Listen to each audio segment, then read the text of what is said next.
right, we now have Adebayo Adebanjo. He joins us now to provide us more insight into the resumption of dividend payments from some of our favorite stocks. Good morning, Adebayo.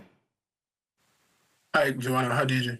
Very well, thank you. Dividend droughts, may have affected shareholders over the past couple of years, especially if they weren't holding banking stocks. So just how long has this drought lasted, and what are some of the factors informing this turnaround in 2025? Okay, so essentially the dividend drought, like you mentioned, largely began in 2023. So it's been over 2 years, right? And this has been driven largely by, severe macroeconomic pressures, which have eroded the earnings of some of these companies that are in the non-banking sector, right? So I think, around FX liberalization and, of course, the removal of fuel subsidy, these two factors kind of affected the earnings of these companies significantly. And so a lot of them reported losses and even to the extent of negative equity positions. So that is why a lot of them had to halt dividend payments, right? But this year, I think 2025 has shown, strong signs of turnaround, especially for FMCG players and the likes of MTN, for instance, right? And when you look at the books of these companies as of the first half of this year, you'd see that there's been a massive turnaround in their profitability, as well as, moderation in their negative equity positions. So for us, this rebound is supported by, the stable macroeconomic environment and also price adjustments that we've seen over the past 2 years, which is reflecting, some of these cost realities. And we're also seeing these companies ramp up efforts to, manage their own operating cost profiles. So all of these factors have kind of helped to boost profitability in this year so far. And that's some of the factors that have driven this turnaround. All right. And, last dividend paying season, a lot of the banking stocks were, handing out record dividend. Can we see these companies that are resuming dividend payments perhaps, match up with some of what happened last season with the banking stocks?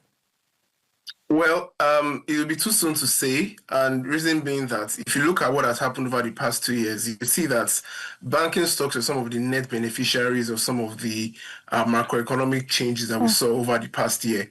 Right. So when some of these companies, the likes of FMCG companies and, some telcos like MTN were recording very steep losses, banks were recording, FX gains. And of course, I know that the regulator has said that, dividends cannot be paid from these gains, but you know that away from these gains, banks also recorded really stellar performance, and that kind of supported their dividend payouts. And of course, banks remain some of the top dividend-paying stocks in our market. So again, it's going to be very difficult for some of these FMCG companies to match them immediately, given that a lot of them are just recovering from a period of, a lot of stress and, steep losses, negative equity. So until they are able to turn this around, that's when we begin to see them, pay dividends.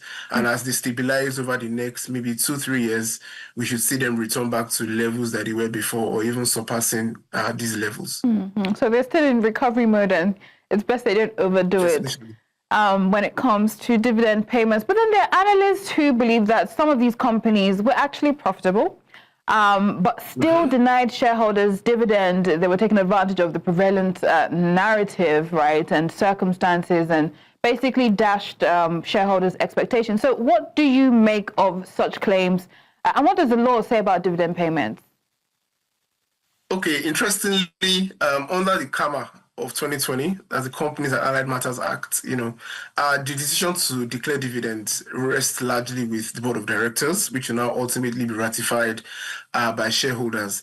So essentially, even when a company is profitable, the law allows directors to recommend retaining these earnings instead of paying dividends out. And I don't think it's possible for shareholders to compel otherwise. I mean, from a legal standpoint, really, I don't think there's anything illegal or improper about, holding back earnings, not paying them as dividends, because in practice, many boards weigh the operating challenges and, judge that, dividend payments might not be the best use of capital at a particular point in time. So, many reasons really, it can be to strengthen your balance sheet, to fund capital expenditure or to pursue other, strategic initiatives.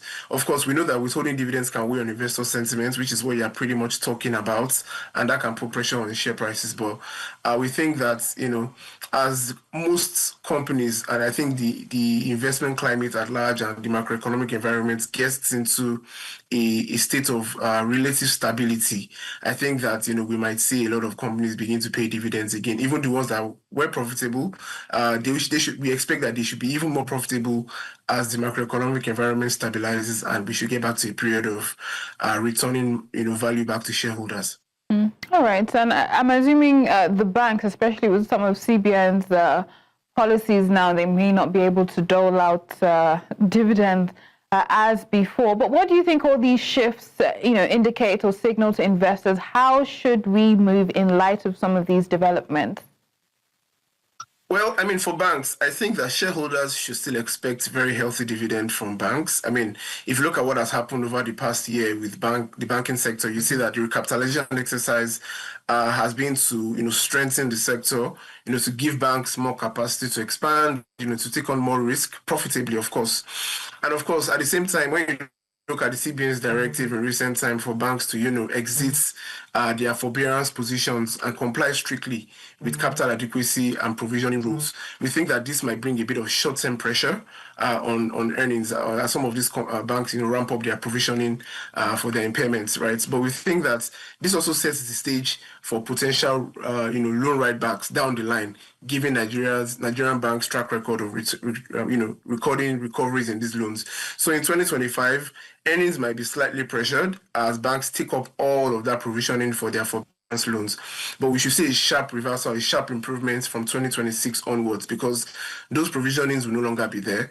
And so the earnings that banks will record for 2026 onward will be devoid of the strong or the material provisioning that they did in 2025 because of these forbearances. And some banks, like the likes of GTCO, Stanbic, do not even have any of these forbearance hiccups, right? So we think that the likes of Stanbic and GTCO will remain on track to pay, even better dividend than we saw last year.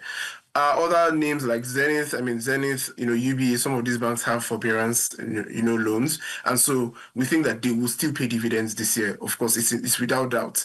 I think some of the directors and management of some of these banks have come out to say that, look, regardless of this provisioning for our forbearance loans, we will still be paying dividends. What will now remain to be seen is if it will match the same level that we saw last year. That's what's yet to be seen. But we think that banks, especially tier one names, will still pay dividends this year regardless. All right, you've provided us quite the outlook ahead in the light of this resumption of or unfreezing of dividend payment. I was going to ask you one more question, but our time is fast spent. So far, this week has been in the red. It'll be interesting to see whether we have a full week in the red in spite of all the rally we've seen. But we'll have that conversation perhaps next week. Thank you so much for your time. Adebayo Adebanjo